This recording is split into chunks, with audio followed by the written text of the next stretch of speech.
Welcome to a community conversation with the new Mamaroneck High School principal, Lina Carolini Cannavo.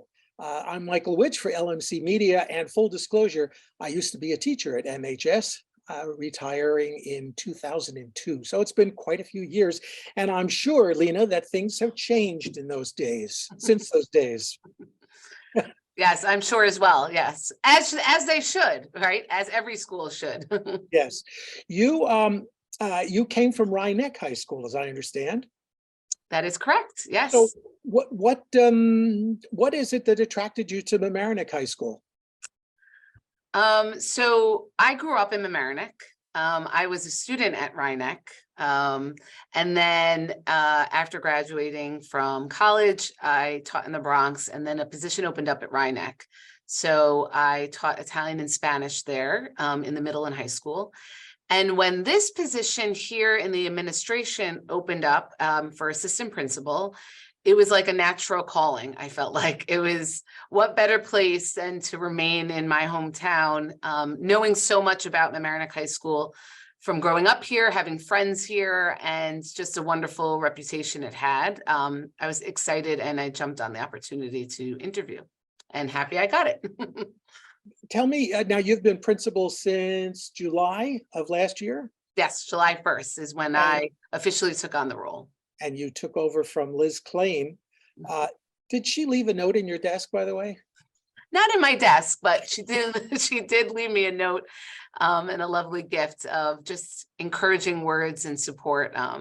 She was a mentor for me, and I am so fortunate to have worked as one of her assistant principals. So it was a very lovely note that she left me. So how many students at MHS these days? So we are approaching 1,700. So we're getting close to that. So quite a. And you work with 3 assistant principals.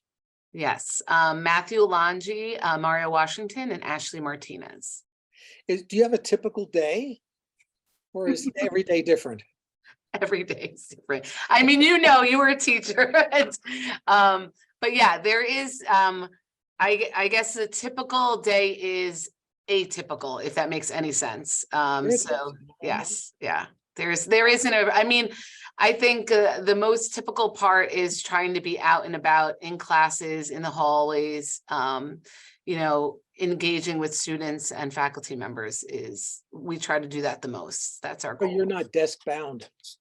No, not at all. I read an interview or a story about your becoming the new principal that was published in the Globe last June, I think it was. And you mentioned that you had some goals that you wanted to achieve. If I remember correctly, you wanted to further the connections with students and teachers and families. Mm-hmm. What are you doing to further these connections? So I think the most important thing is being available, visible, and approachable, right? And it's attending student events, interacting with families there, or on committees, or whether that's the PTSA. But that is my number 1 goal. And really with the students, I mean, that's why we go into education, is those relationships and connections with students. We just had our winter pep rally, and I played in the pep rally. My body's still sore from it. I'm not as young as that tug of war really got me, but those are the opportunities that I love, is like talking with students. I was just in a French class today and, interacting with some of the students there. So those are some of the ways, in which, and meeting with students. I met with a student who's looking to fundraise for one of her clubs and wants to do a clinic. Hearing from our sophomores that want, to do something as a class, to bring their class together. So those are the moments that I cherish the most. You also told the Globe reporter that you were interested in addressing the basic needs of students emotionally as well as academically. And I'm curious about the emotionally. Is that maybe a reference to the impact that COVID had on the students? Absolutely.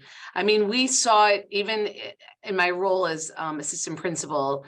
the uptick, I mean, sharp uptick in the social emotional needs of our students. And I know it's not unique to Mamaroneck High School.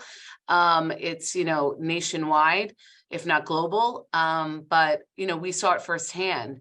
And so, we've created a student support team this year with a lot of the counselors, social workers, and psychologists. We meet about every 2 weeks to talk about specific caseloads and specific ways that we could support students. And that's not only their individual social emotional needs, but also how they interact with other students. The social connections for a lot of these students who, the pandemic really, I would say, hindered their social skills. So speaking about that, and we just met actually for the second time with our Larchmont Mamaroneck Community Counseling Center. And we're looking at ways that we can use their partnership here in the school as well. So I'm excited for, we're just beginning that committee to come together of ways that we could do that. What, for those people who are maybe not parents, but they're in the community, what's the most important thing you want them to know about MHS?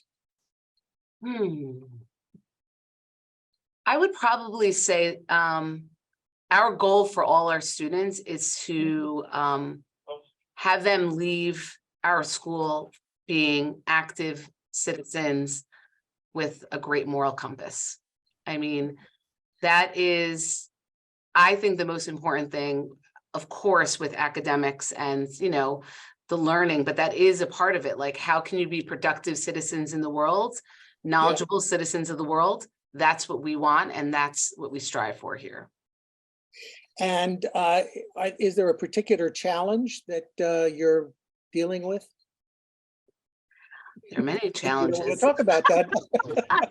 There are many challenges. I think that I would say the predominant challenge is what we just spoke about, is this, that social emotional needs of students, and how to help support them academically, but also social emotionally. And that's hard, right? Because we're trying to keep the, up with everything that we need to do in our classes, and the rigor, it's all still there, but students are really feeling that anxiety and pressure. And so how can we balance the two?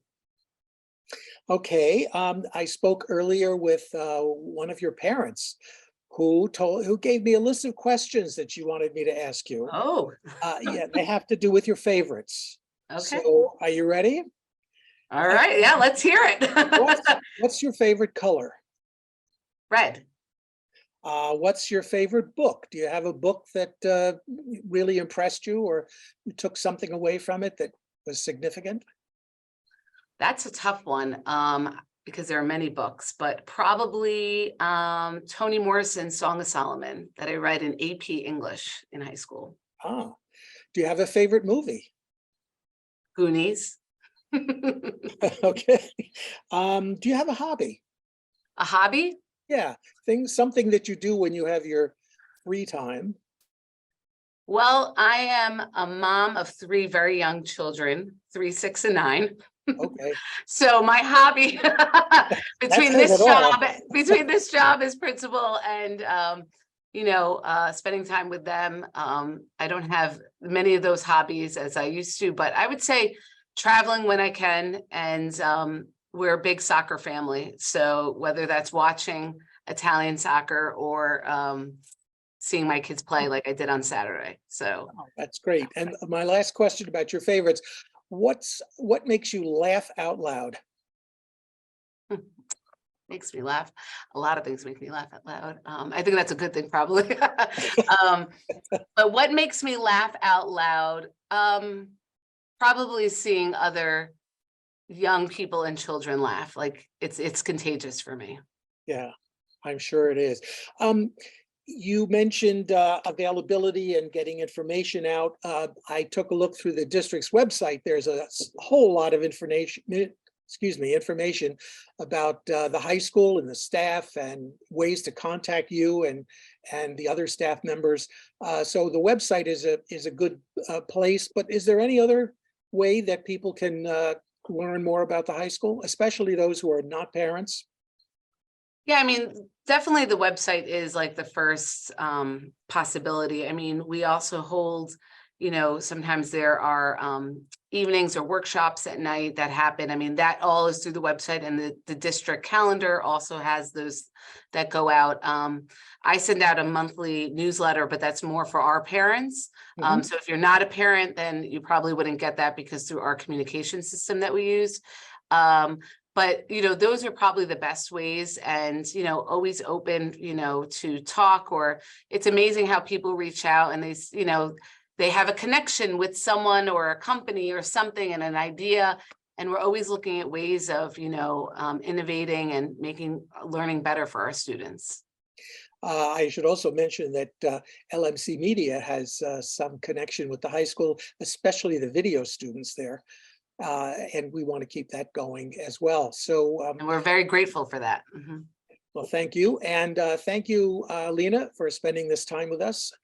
Mondays is usually a busy day at the school, and we appreciate the time that you spent. Thank you so much for having me. It was a pleasure, and nice to meet you.